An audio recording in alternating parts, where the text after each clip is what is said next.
دنیا میں 1.5 ارب انسان اس کتاب کو اپنے ماں باپ اولاد سب لوگوں سے بڑھ کر عزیز سمجھتے ہیں۔ یہ اس پلانٹ ارتھ پہ اللہ اور اس کے رسول کی آخری نشانی ہے عز و جل و صلی اللہ علیہ وآلہ وسلم، تو اس کی عزت اور احترام ہمارے ایمان کا تقاضا ہے۔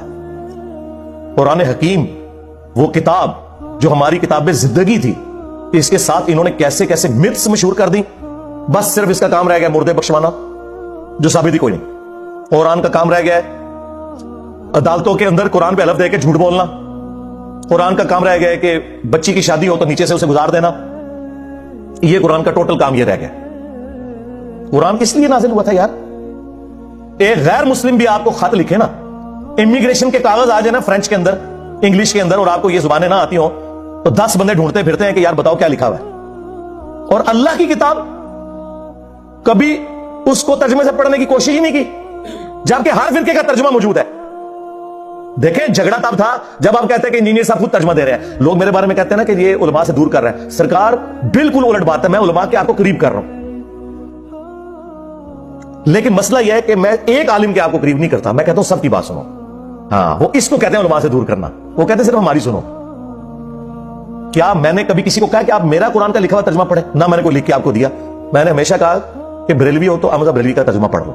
چند ایک جگہ پہ اختلاف ہو سکتا ہے نا، ایاک نعبد و ایاک نستعین کا ترجمہ انہوں نے یا شیخ عبد القادر جیلانی مدد تو نہیں کیا ہوا، دیوبندی ہو اشرف تھانوی کا ترجمہ پڑھ لو۔ کون سا دنیا کا دیوبندی عالم ہے انکلوڈنگ تقی عثمانی صاحب کے جو یہ دعویٰ کرے کہ میں اشرف تھانوی سے بہتر قرآن جانتا ہوں؟ تو ہم تو کہتے ہیں کہ آپ ان بچوں سے نہ قرآن پڑھیں، ان کے بڑے بڑے ابوں سے پڑھیں۔ اور مجھ سے وہ ٹی ایل پی والے بھائی نے جب انٹرویو کیا کہ جی آپ اپنا استاد کسے مانتے ہیں، میں نے کہا بریلوی کو، میں نے ان سے پڑھا ہوا ہے، اگرچہ وہ 1921 میں فوت ہو گئے تھے، میں 1977 میں پیدا ہوا ہوں، لیکن یقیناً وہ قرآن کا ترجمہ کمائی کے لیے نہیں کر کے گئے تھے، انہیں تو عربی آتی تھی، ترجمہ انہوں نے کیا تھا میرے لیے۔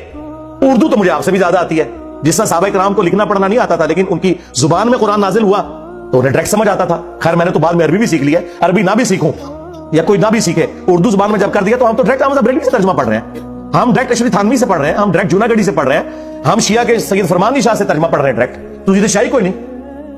اور یہ آپ خود مانیں گے کہ آپ شاہی کوئی نہیں ہو اپنے بڑے بابوں کے مقابلے پہ، تو یہ ترجمے انہوں نے کمائیوں کے لیے کیے تھے، یہ تو کوئی نہیں کمائی کے لیے کیے، تو اس لیے کیے تھے کہ پبلک کو پتہ چلے قرآن میں کیا لکھا ہوا ہے، وہ آپ پڑھنے نہیں دے رہے۔ ہمارے ایک شیعہ دوست ہیں عالم دین، ماشاءاللہ بہت اچھا کام کر رہے ہیں، ان کا ایک جملہ گولڈن جملہ ہے، انہوں نے کہا کہ آج کوئی غیر مسلم آ کے آپ سے یہ کہے کہ میں مسلمان ہونا چاہتا ہوں یا ابھی ہوا ہوں، مجھے بتائیں میں نے اسلام کو اسٹڈی کرنا ہے کہ اسلام کی مجھ سے کیا ریکوائرمنٹ ہے، میرا خدا مجھ سے کیا چاہتا ہے، میرا اللہ مجھ سے کیا ڈیمانڈ کرتا ہے، تو آپ اسے کون سی کتاب پڑھنے کے لیے دیں گے؟ تو ساروں کا جواب یہ ہوگا کہ قرآن پڑھنے کے لیے دیں گے۔ اور آگے سے وہ گورا یہ پوچھ لے کہ بھائی آپ نے بھی اسی قرآن کو پڑھ کے اپنے عقیدے صحیح کیے تھے؟ ہاں، تو منہ اڑ کے بیٹھو گے، اس کا جواب یہ نہیں ہوگا کہ میں نے میرے پورکھے جو بھی کسی نے نہیں قرآن ترجمہ پڑھا ایسی اللہ دے فضل نال جدوں انہوں نے کلمہ پڑھا ہوں تک کسی نے قرآن ترجمہ نہیں سے پڑھا۔ اسی وجہ میں آپ کو بتا دیتا ہوں قرآن کا ترجمہ بمشکل 200-250 سال پہلے کیا شاہ ولی اللہ دہلوی نے فارسی میں، اور اس کو بھی کوئی پرنٹنگ پریس وغیرہ نہیں تھے، وہ چند لوگوں تک ہی پہنچا۔ ایکچولی اگر آپ دیکھیں تو ان 15-20 سالوں میں زیادہ ہوا ہے کہ سافٹ ویئر بنے عام بندوں کے ہاتھ میں ہے، ورنہ ترجمہ قرآن تو آپ کو مسجدوں میں نہیں ملتا تھا۔ وہ حافظ قرآن نے ترجمہ پڑھا ہو تو اور کس نے پڑھنا ہے؟ حافظ حافظ بن کے نکلتے ہیں، حافظ نہیں حافظ، انہوں نے قرآن ترجمے سے پڑھا ہوا اور کس نے پڑھنا ہے؟ اور جن کے ماں باپ نے امید لگائی ہے کہ سانو لے جانا ہے کتنے جتنے آپ جانا سے، ہاں تراویح کے دنوں میں تھوڑی تھوڑی داڑھی بڑھا لیں گے، تو جس نے جنابی ہی رہے گی تو او پہ داڑھی، اور کس لیے؟ پیسے کمانے کے لیے۔ مفت کون پڑھا تھا تراویحاں؟ ٹھیکے تھے ان کے نے، ہاں یہ قرآن کے ساتھ آپ لوگ کر رہے ہیں۔ اور قرآن کیا کہہ رہا ہے؟ وَأُوحِيَ إِلَيَّ هَذَا الْقُرْآنُ لِأُنذِرَكُم بِهِ وَمَن بَلَغَ۔ اے نبی تم فرماؤ قرآن مجھے اللہ نے اس لیے وحی کیا تاکہ اس قرآن کے ذریعے میں تمہیں بھی تبلیغ کر دوں، اور جس تک یہ قرآن پہنچ جائے اس قرآن کے ذریعے تبلیغ کرے۔ قرآن تو یہ کہہ رہا ہے، قرآن تو کہہ رہا ہے وَلَقَدْ يَسَّرْنَا الْقُرْآنَ لِلذِّكْرِ فَهَلْ مِن مُدَّكِرٍ، ہم نے قرآن کو سمجھنے کے لیے آسان کر دیا، ہے کوئی نصیحت حاصل کرنے والا؟ قرآن تو یہ کہہ رہا ہے، قرآن تو کہہ رہا ہے فذکر بالقرآن من یخاف وعید، اے نبی قرآن کے ذریعے تبلیغ کریں ہر اس شخص کو جو اللہ کی دھمکی سے ڈرتا ہے۔ قرآن تو یہ کہہ رہا ہے، قرآن تو سورہ صاد میں کہہ رہا ہے کہ قرآن ہم نے اس لیے نازل کیا کہ اس سے لوگ نصیحت حاصل کریں، اس کی آیات میں تدبر کریں، اور عقل مند لوگ اس سے نصیحت حاصل کریں۔ لیکن آپ لوگوں نے کیا کہا کہ قرآن کس لیے نازل ہوا ہے؟ مردے بخشوانے کے لیے۔ ہمارے محبوب صلی اللہ علیہ وسلم کی پوری زندگی سینٹرڈ اراؤنڈ قرآن ہے. آپ کا انسٹرومنٹ آف دعوت قرآن ہے. وَأُوحِيَ إِلَيَّ هَذَا الْقُرْآنُ لِأُنذِرَكُم بِهِ وَمَن بَلَغَ. اے نبی تم فرماؤ قرآن مجھے اس لیے وحی کیا گیا تاکہ اس قرآن کے ذریعے میں تم تک بات پہنچاؤں جس تک بھی پہنچے. اور وہ دیکھیں کیسی پہنچائی ہے. صحیح مسلم میں یہ حدیث ہے.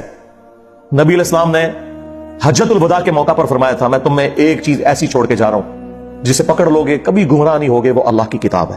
وہ لکھی رہ گئی مسلم میں حدیث.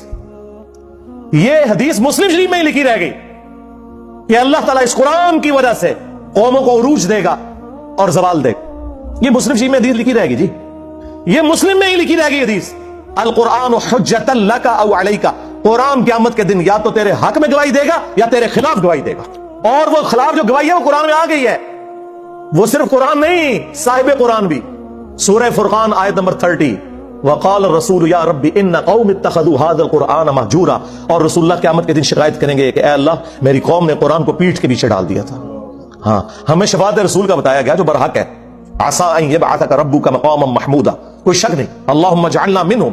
اللہ تعالیٰ ہمیں ان میں کرے جن کو رسول اللہ کی شفاعت نصیب ہوگی صلی اللہ علیہ وآلہ وسلم. لیکن یہ تلخ پہلو ہے کہ نبی علیہ السلام نے شکایت بھی لگانی ہے. جس کی شکایت لگ رہی ہوگی وہ شفاعت کس منہ سے کروائے گا؟ ہم کہہ رہے ہیں جو کچھ بھی ہے تیرے محبوب کی امت سے ہے, اور محبوب پہلے ہی کہہ رہے ہیں کہ میں نے شکایت لگانی ہے جس نے قرآن کو چھوڑ دیا. محبوب تو رو رہے ہیں اس بات کے اوپر. بخاری اور مسلم دونوں میں حدیث ہے. عبداللہ ابن مسعود رضی اللہ تعالیٰ عنہ کہتے ہیں ایک دن نبی علیہ السلام ممبر پہ چڑھے اور میں آڈینس میں نیچے بیٹھا ہوا تھا. تو رسول اللہ نے کہا عبداللہ ہمارے قریب آؤ قرآن سناؤ. انہوں نے کہا یا رسول اللہ قرآن تو آپ پہ نازل ہوا ہے. آپ نے فرمایا کہ مجھے دوسروں سے سن کے لطف آتا ہے. تو عبداللہ ابن مسعود کہتے ہیں کہ میں قرآن حکیم پڑھنا شروع کیا اور سورہ نساء کی میں نے تلاوت شروع کی. آپ شوق دیکھیں کہ سورہ نساء شروع کی انہوں نے 40 آیات پڑھ دی. نبی علیہ السلام ممبر پہ بیٹھے ہوئے ہیں اور وہ نیچے قرآن تلاوت کر رہے ہیں اور حضور اس کا لطف اٹھا رہے ہیں. اور جب آیت نمبر 41 پہ پہنچے نا فَكَيْفَ إِذَا جِئْنَا مِن كُلِّ أُمَّةٍ بِشَهِيدٍ. وہ کیسا دردناک وقت ہوگا قیامت کا کہ جب ہم ہر امت میں سے ایک گواہ کو اس امت کے پیغمبر کو اٹھائیں گے. کس لیے؟ کہ بتائے کہ اس نے دعوت کا کام کیا تو اس کے اگینسٹ اس کی امت نے کیسا رسپانس کیا. وَجِئْنَا بِكَ عَلَىٰ هَٰؤُلَاءِ شَهِيدًا. اور اے محبوب صلی اللہ علیہ وآلہ وسلم ہم آپ کو گواہ بنا کر اٹھائیں گے ان کے اوپر جن میں آپ کو مبعوث کیا گیا. بس یہ آیت سننی تھی. امت تو کہتی ہے جو کچھ بھی ہے محبوب کی امت سے ہے. اور محبوب کیا فرما رہے ہیں؟ عبداللہ بس کرو, عبداللہ بس کرو. کہتے ہیں میں نے نگاہ اٹھا کے حضور کی طرف دیکھا تو آپ کی دونوں آنکھوں سے زاروں کے تار آنسو جاری تھے کہ مجھے اپنی امت کے خلاف قرآن کی اس آیت کے تحت گواہی دینی پڑے گی. حضور اس لیے رو رہے ہیں کہ مجھے گواہی دینی پڑے گی کہ میری امت نے قرآن کو چھوڑ دیا, میرے دین کو پس کچھ ڈال دیا اور امت امید لگائی بیٹھی ہے حضور نے شفاعت کرنی ہے. آپ دیکھیں کتنا فرق ہے. آپ حیران ہوں گے میٹرک میں جب میں پڑھتا تھا 1992 میں تو بریلویوں کی ایک جماعت تھی انجمن طلباء اسلام ATI. ان کا جو بیج ہوتا تھا نا اس پہ لکھا ہوتا تھا اغیثنی یا رسول اللہ. وہ سیدھا بھی ہوتا تھا گول بھی ہوتا تھا گرین کلر کا اور گولڈن رنگ کا اغیثنی یا رسول اللہ. کاش اس کے نیچے بخاری اور مسلم کی اس حدیث کا نمبر لکھا ہوتا جس کے اندر یہ جملہ آیا ہے. ہم تو اس کو لیتے تھے یا رسول اللہ ہماری مدد کرے, لیکن یہ جملہ تو نبی الاسلام نے امت کے لیے ٹونٹ کے طور پہ بولا ہوا ہے کہ تم تو مدد مانگو گے میں نے تمہارے کام نہیں آنا. کیوں؟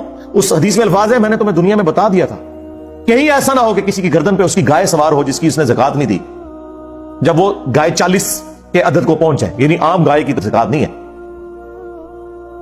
اور وہ چیخے مارتا ہوا کہ اغثنی یا رسول اللہ میری مدد کرے, میں نے تمہیں دنیا میں اللہ کا پیغام پہنچا دیا تھا, میں تمہارے کچھ کام نہیں آؤں گا. پھر نبی الاسلام نے اونٹ کا سوار ہونے کا ذکر کیا. تو اندازہ کریں اللہ کے نبی الاسلام نے اپنی امت کو ایک ایک تفصیل کھول کر بیان کر دیا, کوئی قسم نہیں چھوڑی, کھول کھول کر باتیں بیان کر دی ہیں, کسی کو وہم بھی باقی نہ رہے. پھر بھی امت کو خیال نہ آئے تو الگ بات.